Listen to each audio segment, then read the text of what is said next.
risk. Now look at this chart. This here talk about different ways in which country receive forex. Different way. You will notice something: trading goods, trading services. Then you have foreign direct investment, foreign portfolio investment, remittances, and others. I want you to drop in the chat box, which of these options do you think a country have control over? Drop in the chat box. Which of these options, trading goods, trading services, remittances, foreign direct investment, foreign portfolio investment, which of these do you think a country have control over? Can you drop it in the chat? Which of these do you think a country have control over? Can you drop it in the chat? Meaning a country can decide or determine how much it gets in terms of foreign exchange through that channel. Okay, I've seen one person. Trading goods, very correct, Ambrose. Trading goods, Richard, thank you. Shidomi, thank you. Someone said no, none. Okay. Now, trading goods, very correct. Trading services, very correct. Foreign portfolio investment, someone abroad will decide they are going to invest in your country. Foreign direct investment, someone abroad is going to decide they want to invest in your country. So what that tells you is that to a very large extent, we have control over how much inflow comes into our country. And that will be through trading goods and trading services. For Nigeria today, majority of the inflow is coming in through trading goods. But the challenge is the reliance on the goods for which we get that from, and that is crude oil. If you look at this chart, you will see the foreign direct and foreign portfolio investment, how it has declined. It's coming up now, 2024, but to 2023, you can see how it has declined. And you can also see the contribution of non-oil export to the total export in the country. Non-oil export, you can see those red and non-oil export contribution based on quarterly reports from the National Bureau of Statistics. Also, again, I'm trying to show you a picture to let you understand the reason why the rate in Nigeria today is about 1,500. The rate is stabilizing now, and there is convergence, which is commendable. But you can see that about 85% of the export is crude oil and gas, whereas the remaining 15% is shared among many sectors. So any fluctuation in the prices of crude oil and gas affect inflow that can come into Nigeria and consequently affect how much we can earn, consequently affect how much we can earn because of the decline in price, consequently affect how much we can earn because of the decline in price. Foreign exchange management refers to the strategies and practices used by businesses, government, and investors to handle currency transaction, mitigate exchange risk, and optimize international finance operation. If you are into business and you pay in FX, or you pay in FX, or you generate FX, you get paid in FX, or you are paying in FX, you must pay attention to foreign exchange. Today, some businesses can no longer trade, and I mean import businesses. They are no longer in business today because of lack of understanding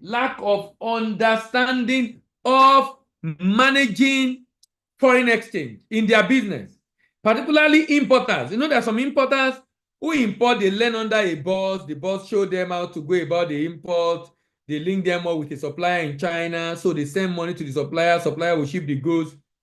That's all they know.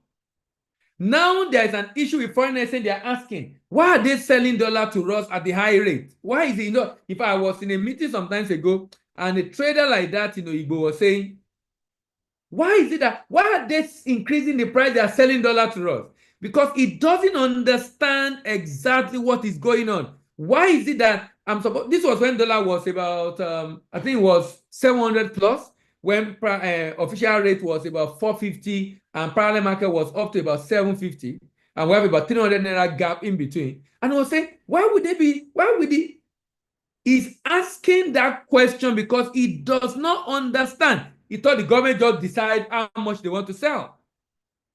And he believes the government just arming businesses by selling foreign exchange to them at the high rate, forgetting that dollar, euro, pounds are not Nigerian currency. It's essential for companies involved in global trade, cross-border investment, and foreign exchange currency transaction to know the key aspect of foreign exchange management. Forex is where foreign exchange market is where currency are bought and sold. It operates 24/7 globally with major trading centers in London, New York, Hong Kong, and it is affected by economic data.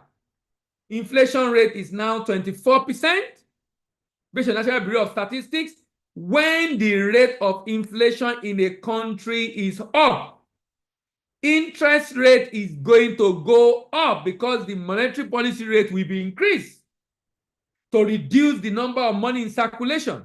But when the monetary policy rate, interest rate goes up, investors want to come into that country because they are going to get more money when they bring in their foreign currency. For example, if they come and do term deposit in Nigeria, they're going to get a good interest rate. Inflation then become a major challenge. But in Nigeria, the inflation is important inflation as a result of what we import into the country. Why? Because of impact of inflation on foreign exchange. So you see how a number of all these economic indices affect foreign exchange. All of, even global event. So we might begin to see an improvement in global inflation rate because of the negotiation going on between US and Russia, and they are trying to force Zelensky to resign. If Zelensky resigns and Russia stops the war and Russia is allowed to have access to the global market, and Russia is now pumping oil into the global market, we expect to see a decline in the price of crude oil.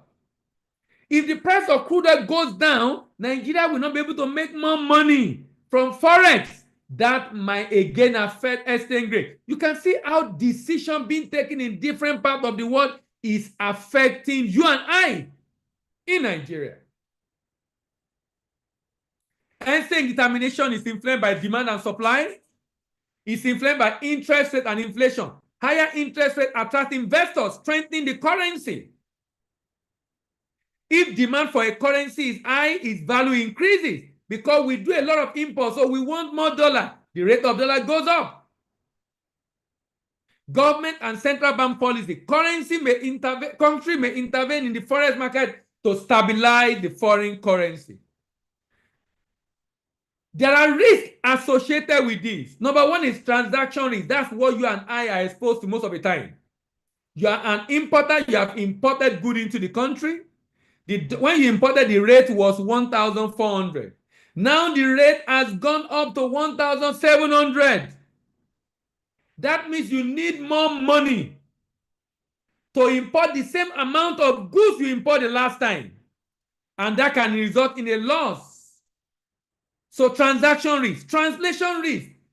At the end of the financial year, when you are trying to prepare your book and financial statement, and you have your balance sheet or what the accountant will call the statement of financial position, your balance sheet can increase or reduce because of foreign exchange exposure and the exchange rate differential. Then economic risk. Because the exchange rate in Nigeria today is high, exporters are able to make more money, exporters are able to offer better pricing, and export is more competitive. But import is not competitive. And there are different ways you can manage this risk. You can hedge, get a forward contract, or do currency swap, which I'll talk about later on, or do option to lock the exchange rate, or you do what is called natural hedging, matching revenue and expense in the same currency, or diversification, spreading investment across different currency to reduce dependence on one currency. Most countries have foreign exchange policies set by central bank. This policy regulates the foreign exchange limit. In Nigeria, for example, the amount of forex you can transfer per time is CBN limit the amount of foreign currency you can transfer per time. International capital transfer and foreign investment and trade payment. If you bring in currency into Nigeria, you must document it. You will obtain what is called Clean Certificate of Inspection, CCI. Clean Certificate of Inspection, CCI. That certificate is what will enable you to be able to get forex from CBN when you are ready to move your money back into your country. Effective foreign exchange management ensures stability, cost efficiency, risk mitigation, and risk mitigation in global finance operation. Business that master foreign exchange management gain competitive edge in the international market. So let's look at the possibilities. Those are the possible options of how to manage foreign exchange risk. Buyers and sellers, businesses that buy and sell goods and services overseas, and people and business who invest in factory, market, and properties are directly concerned with change in value of domestic currency against a foreign currency. Many businesses have little choice when currency of a contract is selected.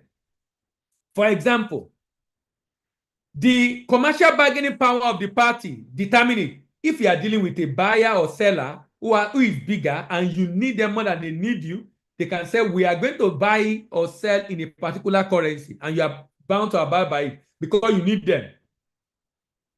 Sometimes it's the convention, like if you are dealing with crude oil, for example, most of the time you have to deal in dollars. And sometimes in some countries, a regulation of the kind of currency you must use. Exchange rate between countries. Exchange rate between currency of more countries often change significantly in the short run and more greatly in the long run. Significant change in exchange rate between countries often lead to increase or decrease competitiveness or increase or decrease in profit. Countries may attempt to bring about changes in exchange rate by buying or selling large amounts of their own currency in financial market. People making decisions regarding international trade or investment need to understand that what drives the exchange rate, as well as the options and cost of hedging. That was why I showed you at the beginning what is driving most exchange rate in many countries of the world. You see foreign direct investment coming in, foreign portfolio investment coming in, trade in goods received, and trade in services received. That's the export proceed. All these increase because when the forex coming into the country, when the volume is high, what happens is appreciation of the local currency. Why? Because they have more forex.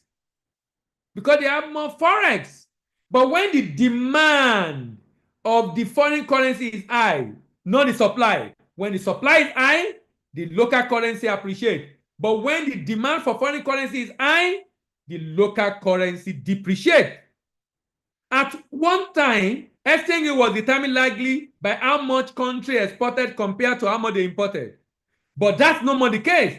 Foreign direct investment and foreign portfolio investment now to a large extent also influence beyond import and export of a country. If it is possible for an exporter to specify what currency should be used in a particular transaction, the decision is of great importance. The importer may require that his own currency be used. Otherwise, the exporter may choose his own currency. To a large extent, the currency to be used is dependent on the factors including preferences, exchange rate, and whether they are fixed or floating rate. Under consideration in whether exporters need a particular currency. For example, exporters in developing countries often need foreign currency in order to purchase capital equipment. If avoidance of any foreign exchange risks are critical, then exporters will prefer to receive their own currency. Imagine someone exporting from US. He will receive payment in his own local currency, and he will pay someone abroad in his own local currency. So when we talk about foreign exchange risk, people in US do not really get exposed to that a lot. They don't face that. People in Europe still face that because US dollar constitute about 50% of international transaction in the world. 50% is US dollar, 50%. About 20% is euro. So Europeans doing business, we still have to deal with exchange rate. But American, we really have to deal with exchange rate challenges. So let's look at some of the ways to hedge. You can do forward contracts, you can do futures, you can do options, you can do currency swap, you can do money market hedge, and you can do what is called natural hedging. Forward contract, this agreement to buy or sell currency at a fixed rate on a future date. You can do this with Nigerian bank. A lot of importers are able to do this.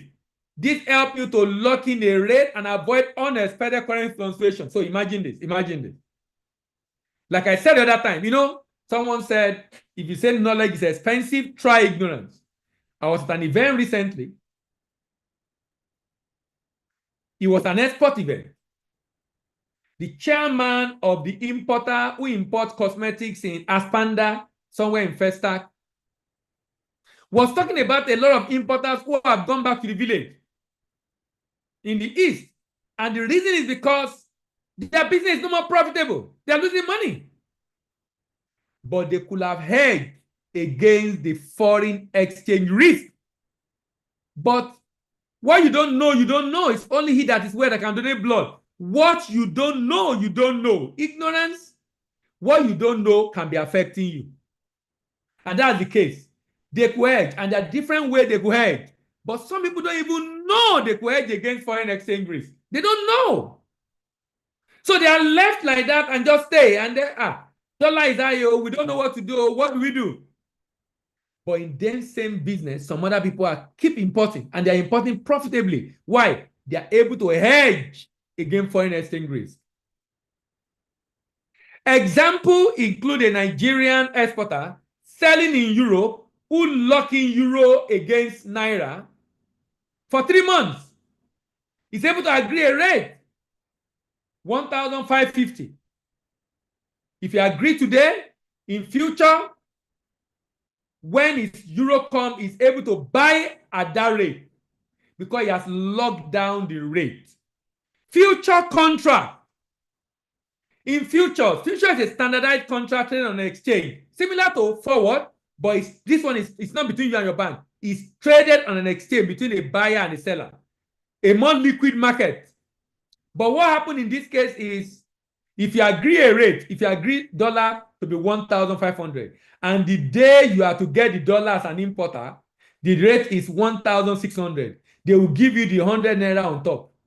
100 naira on top, that's what you will get to go and add to your 1,500 and be able to do your transaction. Unlike forward, you have to provide the whole cash. But in futures, it's mark to market. It just requires the margin payment. A Nigerian importer hedging against expected naira depreciation by a future contract for USD, and is able to get at that rate in future because it gets the margin different. And if it is low, you are the one that will pay. If it is low, you are the one that will pay. If it's high, they will pay you. Whoever you are dealing with will pay you. But if it's low, you are the one that will pay the difference. Option is like an insurance. Option contract is like an insurance. It's like an insurance. It's like I pay a fee to lock down a rate. So at maturity, if the rate moves, so for example, I lock down the rate at 1,500 naira. At maturity, if I want to buy dollar, if I want to sell dollar, and I lock it at 1,500, if in maturity the rate is 1,600, I can ignore that agreement and go and sell at 1,600 to someone else. In forward contract, I cannot ignore. It's binding. I must sell at 1,500, even though the rate is 1,600. But in option, I can ignore because I've paid a fee. I've insured. I have gone ahead to do an insurance for the rate. So I paid a fee. I paid a premium. So I can walk away and go and sell at a better price. Currency swap. This is happening a lot today. It's happening a lot. In fact, a number of Nigerians abroad that want to invest in Nigeria, they will deal with an importer. So imagine a Nigerian in America, who want to invest in Nigeria. Maybe he wants to build a factory, want to do a project, and the project will cost him $100,000. That's in naira time is 150 million naira. He can agree with someone and they will agree a rate. And the person said, use that $100,000 to pay for good for me in the US, in China. I will pay you 150 million naira into your naira account in Nigeria. They just do currency swap. So money never really move across border in currency swap because the two parties in different countries agree a rate and they are able to exchange. I know a Nigerian in Germany that does this a lot. If you want to buy anything in Europe and you're paying in euro, you will pay him in naira in Nigeria, he will pay the euro for you abroad. And when a German company in Nigeria want to move money abroad to their parent company, they will give him naira in Nigeria, will pay euro for them. They will give him naira in Nigeria, will pay euro for them abroad. What am I saying in essence? If the parent company of that company want to move euro to Nigeria, they will give him euro there, he will pay them naira in Nigeria. So he's able to receive naira and pay off. Currency swap. At a rate they've agreed. Money market edge. This is using short-term borrowing or lending in foreign currency to offset the risk. It involves taking a loan in foreign currency and converting it immediately at a spot rate. A Canadian exporter expecting euro payment. Take a short-term euro loan to reduce forex risk. Take a short-term euro loan to reduce forex risk. So I'm taking a loan from a bank. I'm expecting foreign exchange, dollar. So I take a loan from a bank in dollar.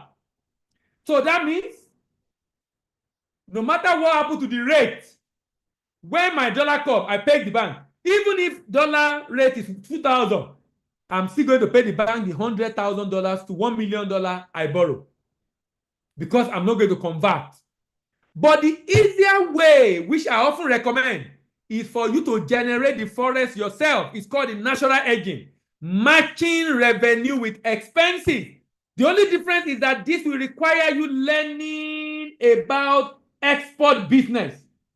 This will require you learning about export business. So at the end of this, the last session I'll be having today, towards the end of my presentation, I'll be talking about how to become ready for export. Just a short summary of that. Maybe later on in future, LSCTF can have that session on export readiness. But I'll be showing you a little bit of that to be able to ensure that you hedge by just doing natural hedging. How do you do natural hedging? I am an importer. Let me give you how I do this myself. We run a certification program with a school in the US. So we're partnered with a school in the US that do certification program in Nigeria. So we import services in the US for consumer of those services in Nigeria. We need to pay our partner in the US in dollars. So you know what I do? I buy raw materials, finished goods. So for example, I export noodles. I export Indomie. Look at this. See this product? I'm not a producer of this product. This product is one of my major exports to Europe. Ogi, pap. I don't produce it. You don't need to be the producer of the item of export. So if I'm an importer of services, I don't go to buy dollar to pay my partner in the US. I simply export pap to Europe. I export palm oil to Europe. I export gari to Europe. I export Indomie to Europe. I export broom to Europe. Broom. I export broom to Europe. I generate foreign exchange and I use it to offset my bill with my partner in the US. Natural hedging, matching revenue and expenses in same currency to reduce exposure. This involving structuring business operations to minimize currency risk. The best currency hedging strategy depends on the risk level, the time frame, and the financial goal of the business or investor. A mix of forward or option and swap and natural hedging can provide a strong defense against FX volatility. Now, having dealt with the issue of how to mitigate your FX risk, can we look at payment method? People have lost money in international trade because they don't understand payment method.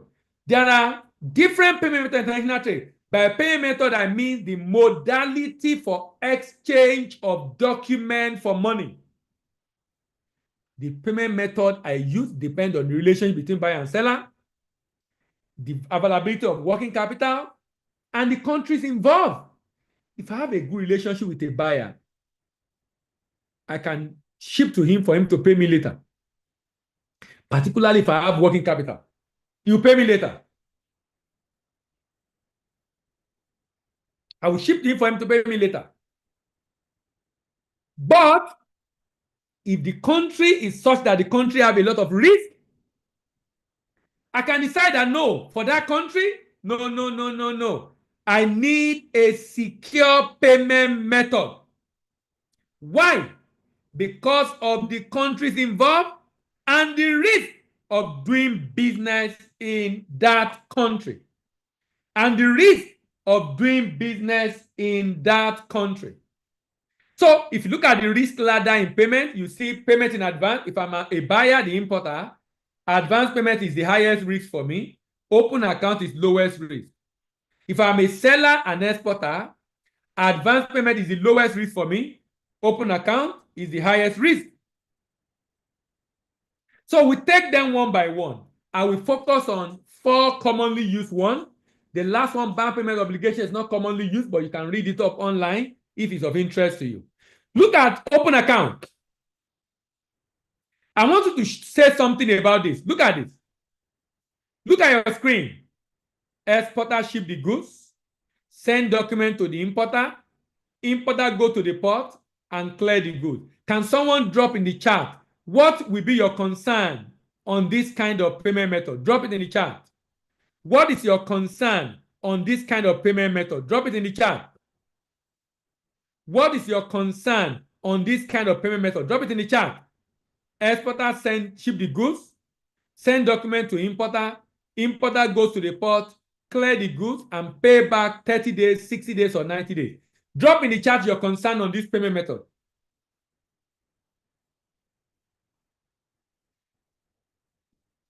I'm waiting for you in the chat. What will be your concern as an exporter? Yes, someone have dropped this in the chat. He said, payment made on trust. Yes, trust. Trust is my concern. Non-payment or delay payment. Very correct, Mabel. Nofisat, very correct. Trust is a concern. Trust is a concern. Tunji said low risk. Low risk is supposed to be high risk, Tunji. High risk, yes. High risk, Bukola. The importer may not pay on time. Very correct. Very correct. Yours truly. You see, this payment method is the most widely used payment method in international trade. Global trade is about $24 trillion. Global trade is about $24 trillion. Global trade is about $24 trillion. But do you know that 85%, that's about $20 trillion, is done on open account? 85%, that's about $20 trillion, is done on open account. Why? Because of trust. Because of trust. Open account means the goods are shipped and delivered before payment is due. This is the most advantageous option for importer. Because of intense competitions, exporters have to deal with this term. Exporters who are reluctant to extend credit may face possible loss of sales. But if you must do this, then you must find a way to mitigate your risk using representative abroad, credit insurance, guarantee, and standby letter of credit. This is recommended in secure trade relationship or market in competitive market, and is used to win a potential buyer to yourself. The risk is very high because of payment default, but the merit is that it boosts competitiveness in international trade. It can be used to establish and maintain a successful trade relationship. Even though exporter is exposed to high risk and he must mitigate that risk, it will bear an additional cost. The next method is advance payment. Look at the advance payment. In advance payment, send me the money. Then I will ship the goods. Then I will send you document. Then you can clear the good afterwards. This is of advantage to you as an exporter, but of high risk to an importer. Of high risk to an importer. With cash in advance payment, exporter can avoid credit risk. But exporter requiring payment in advance will likely lose sales. Remember, 85% of global trade is done on open account. 85% of global trade is done on open account. 85%. 85%. Meaning majority of trader deal on open account. Majority of trader deal on open account. Someone said it is best option, but Nigerian factor might not allow it. I agree with you, but guess what? Nigerians do get open account. I do get open account. Sorry, Nigerians do get advance payment. I do get advance payment. I get advance payment to export to Europe. So Nigerians do get advance payment. In fact, I know a business in Nigeria. It's a big manufacturing company in Ogba, Lagos, Nigeria. That manufacturing company will not ship your good until you have paid. They've been in the business for more than 20 years. Their buyer abroad know if you don't pay in advance, they will not ship your good. If you don't pay in advance, they will not ship your goods. If you don't pay in advance, they will not ship your goods. So meaning you can actually get payment in advance. Some buyers are willing to give you payment in advance provided there is trust in that relationship. Provided that there is trust in that relationship. Now, it's recommended for use in high-risk relationship. In high-risk relationship.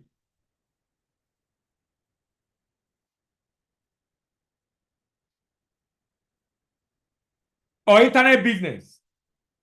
Exporters is exposed to virtually no risk. If you have a question, drop it in the chat. If you have a question, drop it in the chat. As you are talking, I'm looking at the chat and I'm responding to people dropping messages. Advance payment will work where there is less competition. Yes, very correct, Mabel. I have 2 buyers on advance payment from US and Canada, but others are not really. Yes, Ugochukwu. So please, if you have questions, drop it in the chat. I'm always checking the chat so I will see your message. So you don't forget your question. Exporter is exposed to virtually no risk as the burden of risk is placed nearly completely at the disposal of the importer. Payment is before shipment. There is complete elimination of non-payment risk. But if you insist on this payment method, you can lose opportunity. If you insist on this payment method, you can lose opportunities, business opportunities. So competition, remember, there are competitors who can allow good to be shipped and payment to be made later because they have put in place a system to mitigate the risk of open account. So your job as an exporter or an intending exporter is to mitigate your open account risk. That's the risk of not getting paid in open account. And there is no additional earning through finance operation. In advance payment, you send the goods first, then I'll ship. You send the money first, then I'll ship the goods, and then send you document, and then you can go to the port afterwards, clear the goods. Now, let's move to documentary collection. It's also called bill for collection. Documentary collection, also called bill for collection. In documentary collection transaction, exporter entrusts the collection of payment to a remitting bank, which send document to a collecting bank along with the instruction for payment. Funds are received from importer and remitted to the exporter through the bank involved in the collection in exchange for those documents. Although bank act as facilitator of their client under collection, documentary collection offer no verification process and limited recourse in the event of non-payment. How does this work? It is recommended for use in establishing a relationship and a stable market. Exporter is exposed to more risk as document collecting terms are convenient and cheaper than letter of credit. Exporter is exposed to risk of not getting paid. Bank assistance in obtaining payment is a merit, and the process is simple, fast, less costly. Let me say something here. In bill for collection, it's like open account. In fact, I like to call it glorify open account, because you are going to send document and goods to get paid later. The only difference is that you will send the document through a bank. The only difference is that you will send the document through a bank. Because you are sending document through a bank, the bank will deliver a document in two ways. Deliver against sight, against payment as sight of document, or deliver against acceptance of bill of exchange with a tenor to pay in future. The only difference between open account and bill for collection is that a bank is involved who delivers document and get the undertaking of the buyer to pay in form of accepting a bill of exchange. Okay, someone said I'm too fast. Bukola, so sorry. It's time. I have a lot to say, and the time is very short. I'll try to slow down. I'll try to slow down. All right. Now, look at your screen. Remember, I told you bill for collection have two types. Someone said document at place is mostly Indian best method. In commodity, Indian buyer leave. Oh, yes. Indians do a lot of bill for collection. And the reason is simple. Indians are fantastic traders.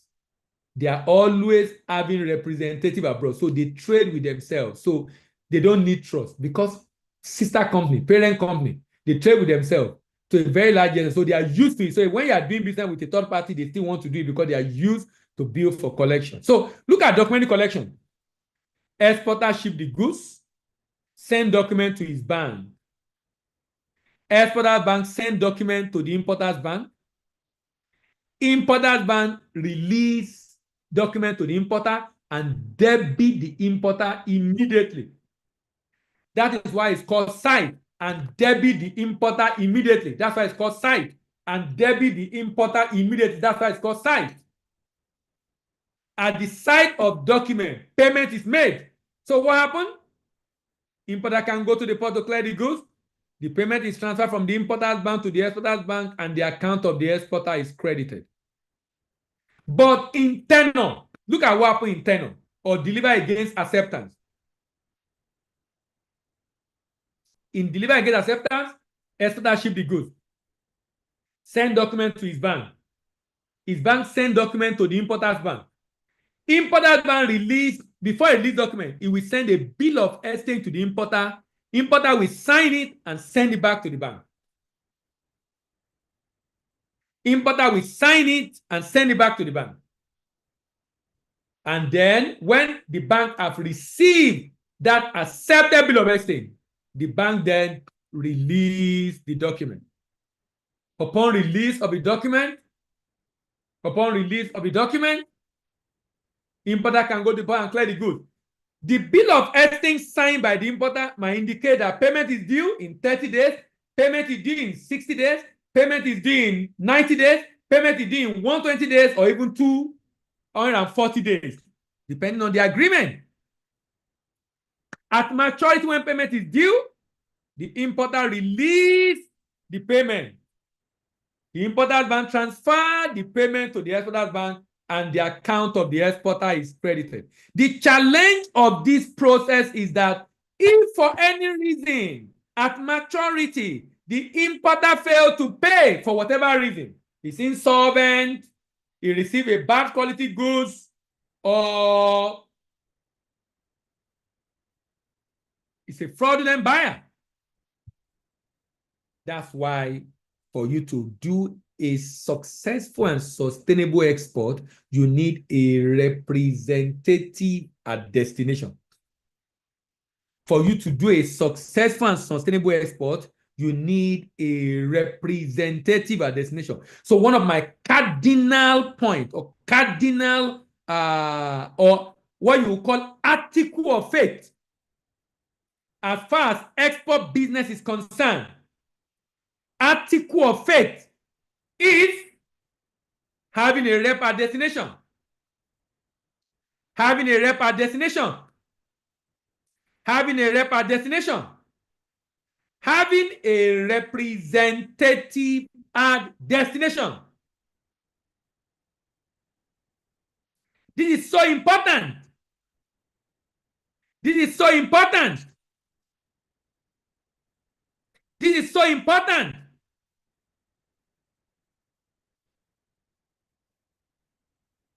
Very, very important. If you are trying to go into export business and you don't have a rep at destination, then you must insist on the next payment method I'll be talking to you about, and that is called letter of credit. What's a letter of credit? A letter of credit is an undertaking of the buyer's bank given to the seller, which give assurance of payment when shipment is made and documents are presented that conform to the terms and conditions of letter of credit. A letter of credit is an undertaking of the buyer's bank written to the seller. It gives assurance of payment when shipment is made and documents are presented that conform to the terms and conditions of a letter of credit. It's the most widely used trade finance instrument in the world. It's been used for several hundreds of years and considered highly effective way for banks to transact and finance export-import trade transactions. It's an instrument through which a bank furnishes its credit in place of the customer's credit. The bank plays an intermediary role to help complete the trade transaction. Bank deal in document and not in goods. Bank deal in document and not in goods. Bank deal in document and not in goods. Bank deal in document and not in goods. Bank deal in document and not in goods. You know why I'm sounding this for you? I used to be a banker, and I'm aware of the fact that many importers are not aware of the fact that bank deal in document and not in goods. Do you know what that means? That means if I order for rice and I open the container as an importer and I found inside the container a sawdust, and this has happened to someone before. This has happened to someone before. You order for rice.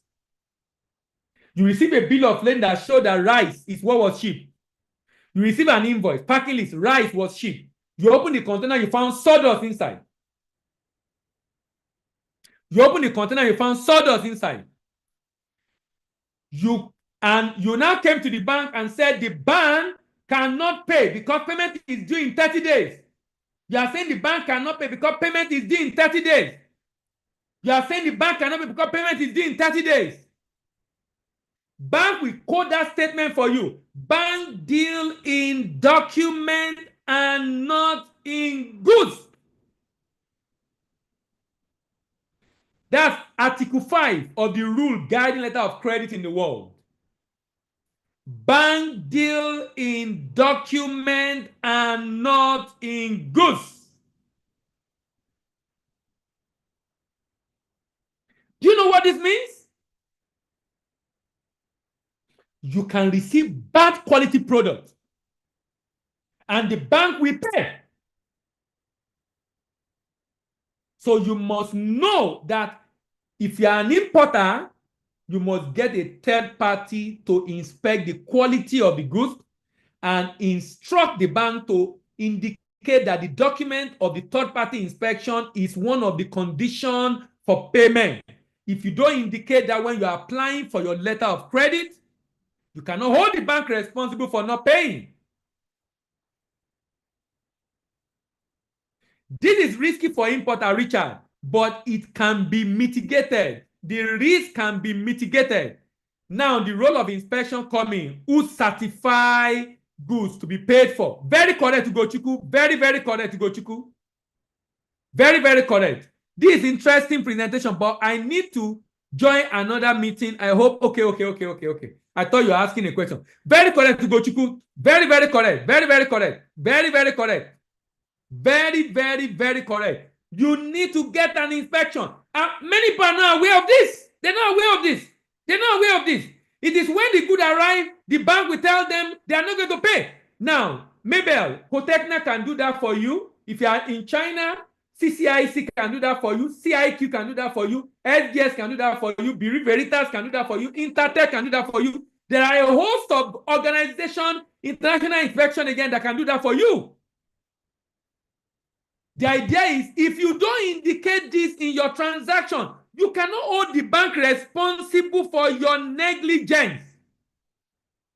And a lot of people face this every now and then, basically suffering from ignorance. Bank deals in document and not in goods. Bank should enlighten importer on this. Very correct, Lady AY. Very correct.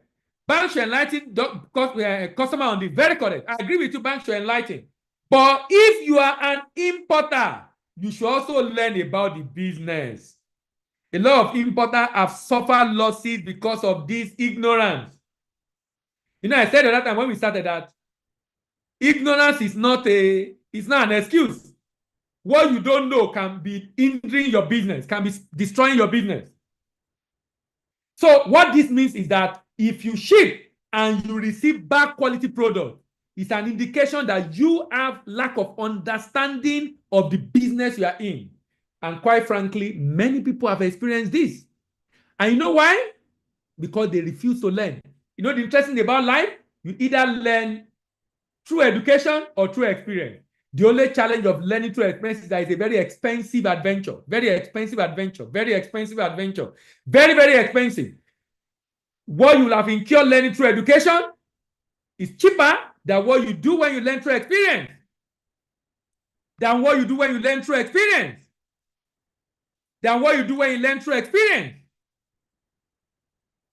Now, it is recommended for use in less established relationship when you are satisfied with creditworthiness of buyer's bank.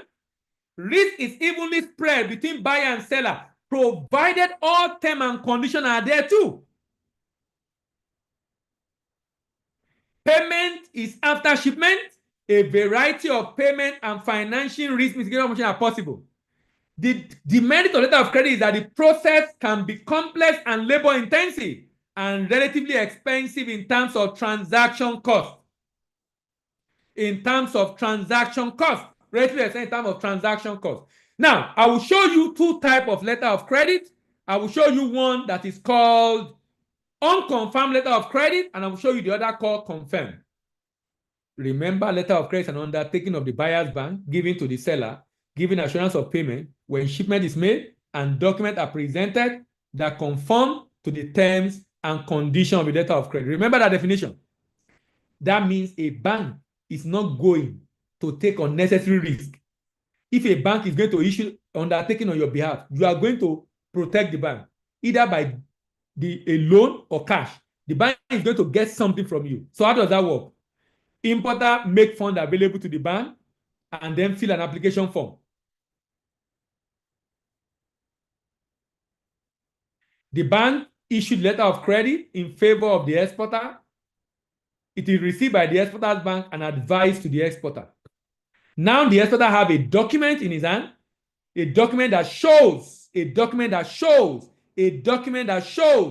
there is an undertaking of the buyer's bank to pay. So the exporter will ship the goods. When he ships the goods, he will send document to his bank. His bank will send document to the importer's bank. Since the bank is the one that gave undertaking, unlike bill for collection when the bank will have to contact the importer, give him document and debit him, importer bank here will not contact the importer at all. He has the money already. He will go ahead and pay immediately or at a later date, depending on the terms of payment.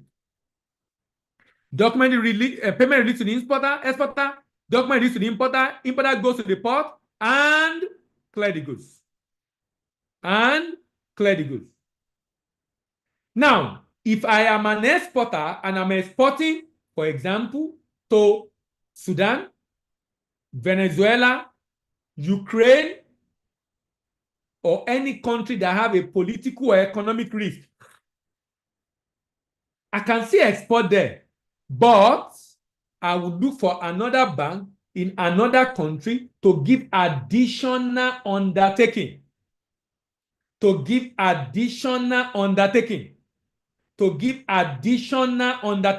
And that is called confirmed letter of credit. Look at it. You notice a new bank has emerged. The bank is called confirmed letter of credit. A new bank has emerged. The bank is called confirmed letter of credit. A new bank has emerged. How will this work going forward? Look at this. Again, the importer will make funds available. He will fill the application form and give his bank. But the importer's bank will have to move that money in position of the confirming bank. So I'm an importer in Nigeria. I'm importing from China. A confirming bank is confirming in the UK. So when I give the money to my bank in Nigeria will move the money to a position of a bank in the UK. That UK bank will receive the LC from my bank. My bank will advise the LC to the UK bank. UK bank will advise the LC to Bank of China. Bank of China will advise the LC to my exporter. My supplier in China now have two undertakings. One from HSBC in UK, one from a Nigerian bank. So that means if anything happens in Nigeria that affect payment, he won't be worried because he already knew that Nigeria have foreign exchange challenge. Payment can be delayed. So he will rely on the UK bank for payment. So he will ship the goods, send document to his bank. His bank send document to the UK bank. UK bank will pay immediately. And then send document to my bank. My bank will release document to me because my bank already moved the money before. I will go to the port and then clear the goods. So in confirmed letter of credit, the exporter is able to hedge and protect itself against the risk of not getting paid because of a political or economic risk in the country of the importer. Before we close, I will be concluding now and I will talk about export readiness. If there is one thing I will recommend that any business that is, if you are into manufacturing of any sort, one thing I will recommend you do today, you consider giving a thought, is exporting. If you are an importer and you have to pay in Forex, one thing I will recommend you consider doing today is to consider exporting. If for any reason you need to pay for services in Forex, what I will consider you do to recommend you consider doing today is to consider exporting.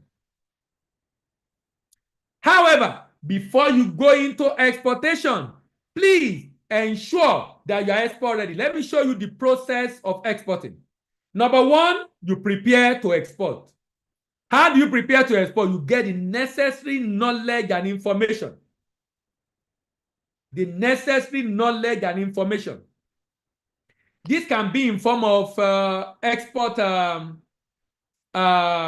This can be in form of what I would call mentoring. This can be in form of mentoring. This can be in form of mentoring. I will strongly recommend. I will strongly recommend you consider export, but you try to get someone that can guide you.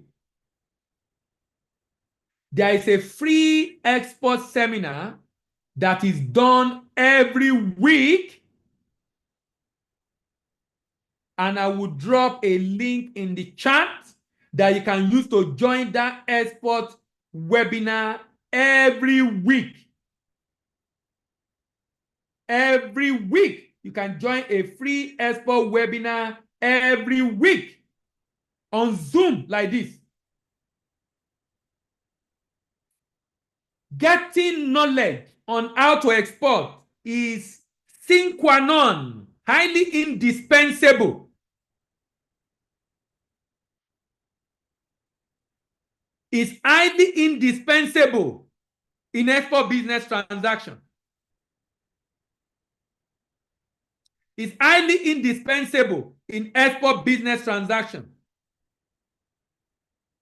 And the reason it's highly indispensable is because if you do not get that knowledge, it will show up somewhere in future. If you do not get that knowledge, it will show up somewhere in future. Preparation. When you have been able to prepare adequately, you will know exactly what to do to promote.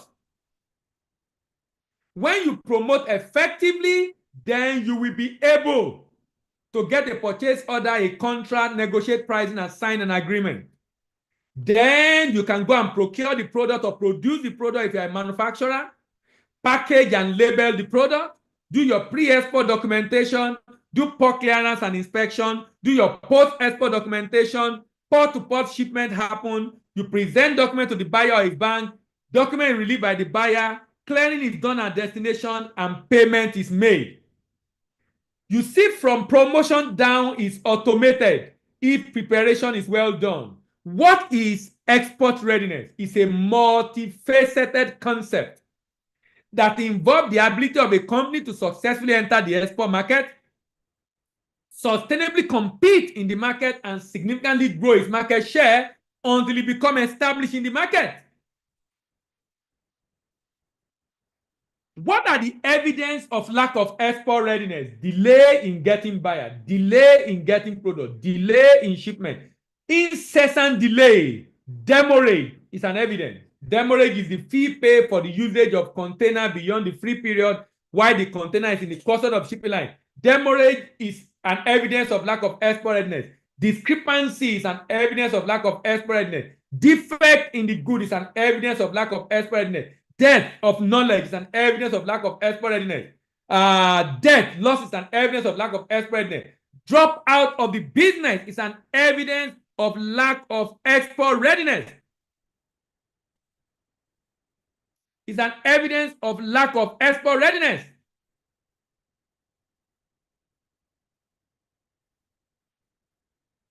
Someone said, what's the procedure for registering export business? All you need is a limited liability company. Limited liability company. And export must be one of the objectives of the business. All you need is a limited liability company, and export must be one of the objectives of the business. And with that, you can easily get your export license or export certificate from the Nigerian Export Promotion Council. It costs $13,500. You don't need anybody to get it. Go to their website, Google Nigerian Export Promotion Council. You see their website. Register on the website, fill in the form, upload your document, pay with your card. In 24 hours, you get your certificate. You don't need to know anybody. You don't need to pay anybody. There are 15 export readiness criteria. One is company characteristics, one is capacity of the company, one is country category, the other one is companion. The promoter needs to be ready. The product needs to be ready. The promoter needs to be ready. The product needs to be ready. The pricing needs to be ready. The predisposition of your staff needs to be ready. The purpose of going global must be ready, must be evaluated for readiness. Promotion. Someone said, I want presenter to explain more on promotion. There are different platforms you can use for promotion. Different platform. Maybe in another session of LECTF, we can come and talk about how to find buyers, how to promote your product and find buyers abroad, how to promote your product and find buyers abroad. But you can promote on Instagram, you can promote on Facebook, you can promote on YouTube, you can attend trade fairs. You can decide to contact a buyer and write them directly to promote your product. Yusuf, I hope I've answered your question. So there are different ways you can actually promote. Country, you need to evaluate your understanding of the consumer, the people in the export market, the regulation, documentation requirement, and the potential of your product in the export market. You also need evaluation on the partners and purchasers. You can do free export readiness assessment from this website. Free export readiness assessment. You can do it on that website. Free export readiness assessment. When you do that assessment, you will get a report. The report will grade you. If you score A 90 and above, you are export ready. If you score 90 and above, you are export ready. If you score 90 and above, you are export ready. If you score 70 to 89, you are almost ready. If you are export ready, you can go ahead and start exporting. If you are almost ready, you can start exporting, but go and fix those little areas left. But if you are midway to ready, don't start exporting. If you are just starting, preparing to start, if you score 69% and below, please don't start exporting. Go and fix all the issues that have to do with readiness first. If you go ahead and start, you know, some people are always in a hurry. If you go ahead and start exporting immediately, you are going to severely injure yourself, injure your business. Why? Because you're going to lose money. Because evidence suggests there are so many things you don't understand. As I round off, I would like to talk about our free webinar, hold every Thursday by 5 p.m. Tomorrow by 5 p.m. we're going to be talking about export of granite blocks. Export of granite. We have talked about over 50 products you can export from Nigeria, over 50 products. And they are available on our e-learning platform. So, and I've dropped a link. I've dropped the link. You can click. If you click on that link by 5 p.m. tomorrow, you can join the Zoom meeting. I've dropped the link on the chat. And for tomorrow, we are talking about granite block. Before I close, if you want to learn how to find buyer abroad, we have a material called Eureka. I found buyers. It shows you how to get prepared to find buyer abroad. It shows how to get online tool to deploy to find buyer abroad. It shows you how to get a list of market with demand for your product. It shows you how to get a list of importer in that market. It shows you how to get the contact of importer in that market. It shows you how to get the export contract from contact detail you have obtained and how to get a favorable contract terms. If you're also looking for books or manuals on export, Export Business Made Easy is a book on export business operation. Eureka is a book on how to find buyer. Build to Go Global is a book on export readiness. And A to Z of export business financing is a book that shows you how to raise money for your export business. As I close, I would like to say to everyone, in order to be able to survive the impact of this era of VUCA, you know what VUCA is? Era of volatility, uncertainty, complexity, and ambiguity in global business. Businesses need to understand the payment method and foreign exchange management in order to mitigate country risk, in order to mitigate currency risk, in order to mitigate commercial risk, and thereby making their business transaction a success. Thank you very much.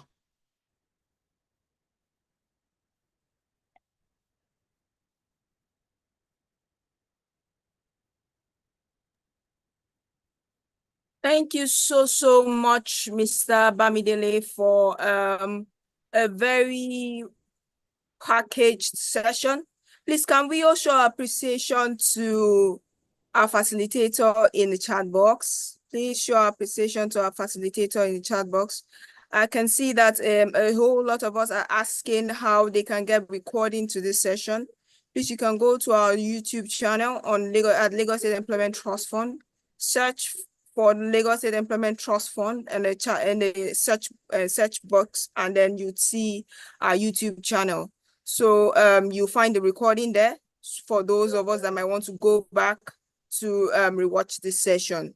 Thank you so much, Mr. Bamidele, for sharing with us from a wealth of experience. So if you know that you have questions, like I said earlier, please, you can drop your questions in our Q&A box, and Mr. Bamidele will attend to your questions. So please drop your questions in the Q&A box. But while we wait for questions to be dropped, please, there's a poll that's been launched that's right now on your screen. Please kindly help fill this poll.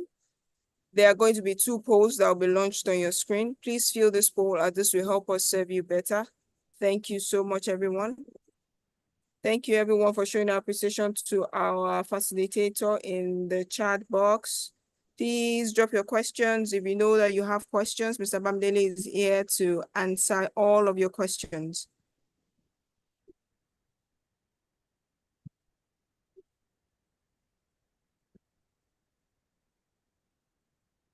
So, Mr. Bamidele, I saw someone ask a question earlier, and the person asked, what is the procedure for registering for export business for cashew trade? Okay, I mentioned it, I will repeat it again. Number one, you need to have a limited liability company, registered with CAC limited liability company. You can also register with Lagos State as a cooperative. You can register as a cooperative, you can register a limited liability company. Upon registration, you can ensure that the memorandum and article of association of that business include your a statement saying that you are going to be an exporting business. Now, having done that, then you can apply. Go to Nigerian Export Promotion Council website, nepc.gov, nepc.gov.ng. NEPs, I've dropped the website for you. If you visit that website, you find the place to register, you filled in the form, you attach your company detail, pay with your card, and you can download your certificate in less than 24 hours.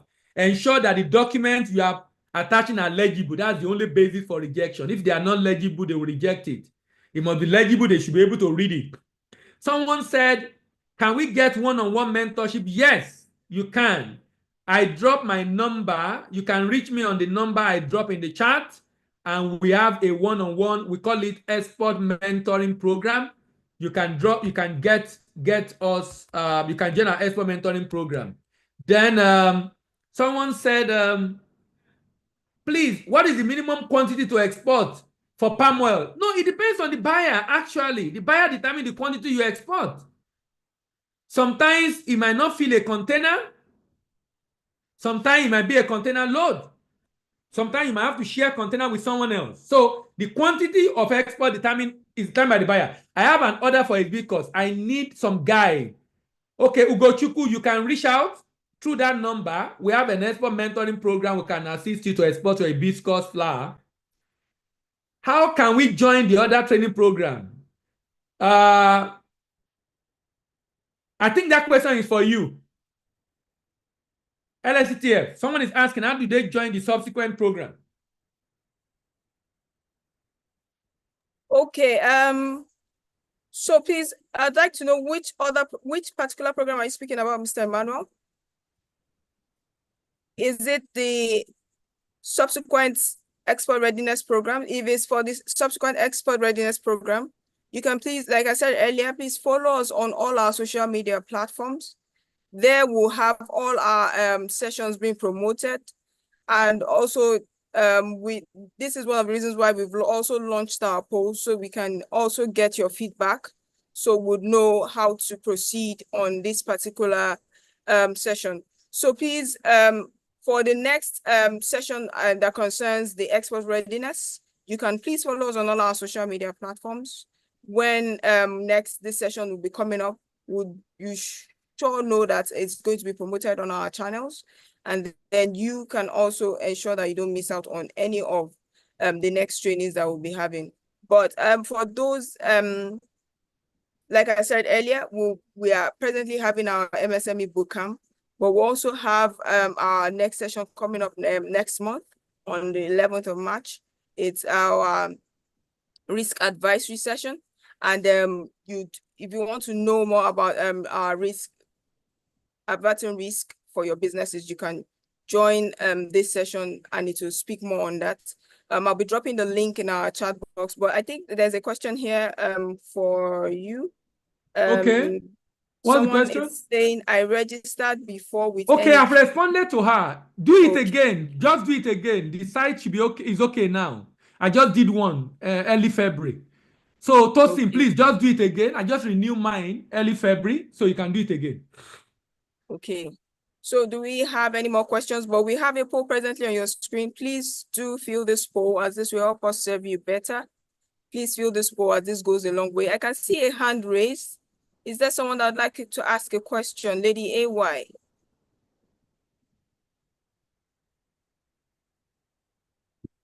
Please, can you drop your question in the chat box? Omolola, I've dropped the link for you. The link, if you want to join our free webinar that hold on export every Thursday by 5 p.m. Omolola, the link is there. You can save the link. And then you can join us by 5 p.m. tomorrow. The link is recurring link is the same. Bukola said he tried submitting the pool, but it's failing. LSETF.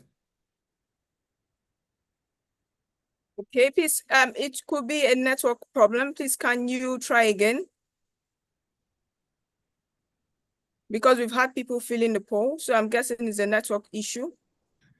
LSETF, there is a question for you. He said he applied for MSME Bootcamp Thursday physical, but no update.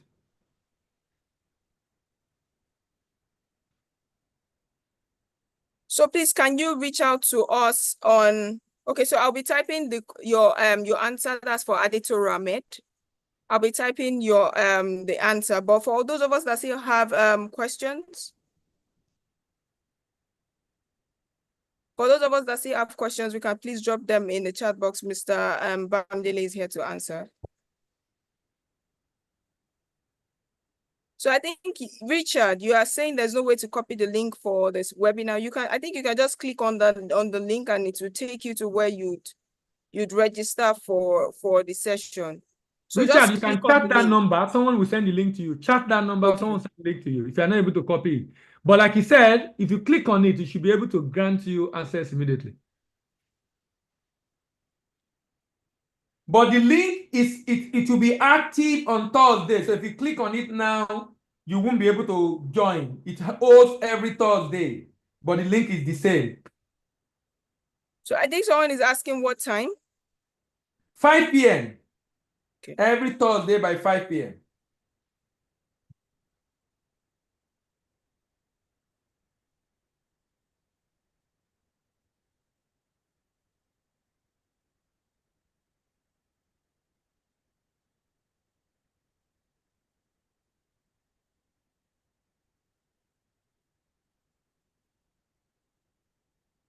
Okay, so do we have... Okay, Mr. Bamdele, someone is asking, are the procedures for air exportation different from ocean exportation? It's similar, but air is faster because the quantity is less. Air is faster because the body.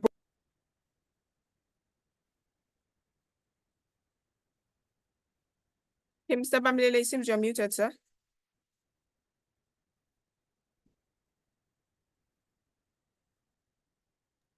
So air shipment and sea shipment procedure is similar, but air is faster and easier because the quantity is a lot lesser.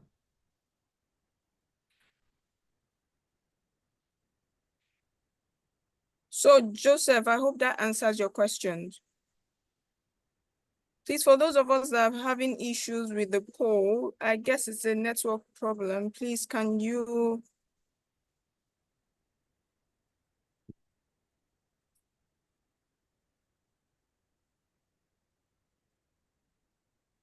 So I'll be posting the QR code for you to fill that in the chat box now. So please, if you know you have more questions for Mr. Bamidele, please, okay. Joseph says he will be reaching out for mentorship. So please, do we have questions? Okay, so Taiwo is asking, please, can I get the link for tomorrow's webinar? I think Mr. I've dropped it already. In the chat box. Taiwo, I dropped it already. I've dropped it again. So Mr. Bamidele has dropped the link again in the chat box. So you can just click on the link to join the session. Click on the link for those of us that would like to attend.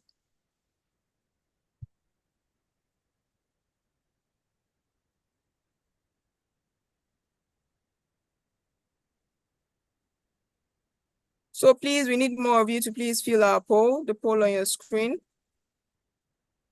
So thank you so much, everyone. If we don't have any more questions, thank you so much, everyone, for staying this far. And I'm very sure we've learned a thing or two about being export ready and the importance of it and the currency aspect of export readiness for our businesses. So for Taiwo, please, I think Mr. Bamidele dropped his number already in the chat box. You can chat him up for mentorship. You can please chat him up for mentorship. So thank you, everyone. Thank you so much. Thank you, Mr. Bamidele, for taking out time from a busy schedule to educate our participants today on strategies for export readiness and as regards the currency aspect for export readiness. So we are so thankful to you and we appreciate you. So please, can we appreciate Mr. Bamidele once again in the chat box?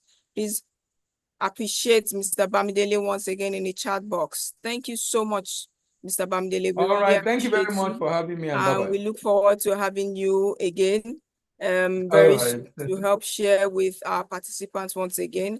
Like I said earlier, this is the Lagos State Employment Trust Fund, and for you not to miss out, I saw that someone was asking earlier for further how to join our further trainings. You can follow us on all our social media platforms so that when the next session of this export readiness training and our other training capacity building opportunity comes up, you don't miss out on any one of it. So please follow us on all our social media platforms at Lagos State Employment Trust Fund. That is LSETF. Lagos State Employment Trust Fund. And that for those of us that probably joined halfway or joined late and would like to catch up on all that has been said today, you can go to our YouTube channel, search for the Lagos State Employment Trust Fund on YouTube, and there you'll find a video to today's session, and you can go back to it as many times as you want to pick up whatever it is that you might have missed along the way, just to get more insights on what was spoken about today. So once again, I'd like to say a very big thank you to Mr. Bamidele. We appreciate you. We thank you for taking our time to come educate our participants today on the intricacies of currency when it comes to exports, being export ready, and touching a bit on export readiness and how to how to know when you are export ready. And I'm very sure a lot of us, Mr. Bamidele dropped a link where you can access yourself. You can just go back to this video, click on the link or type out the link, access your businesses and know exactly where you are at when it comes to you being export ready. Thank you so much, everyone.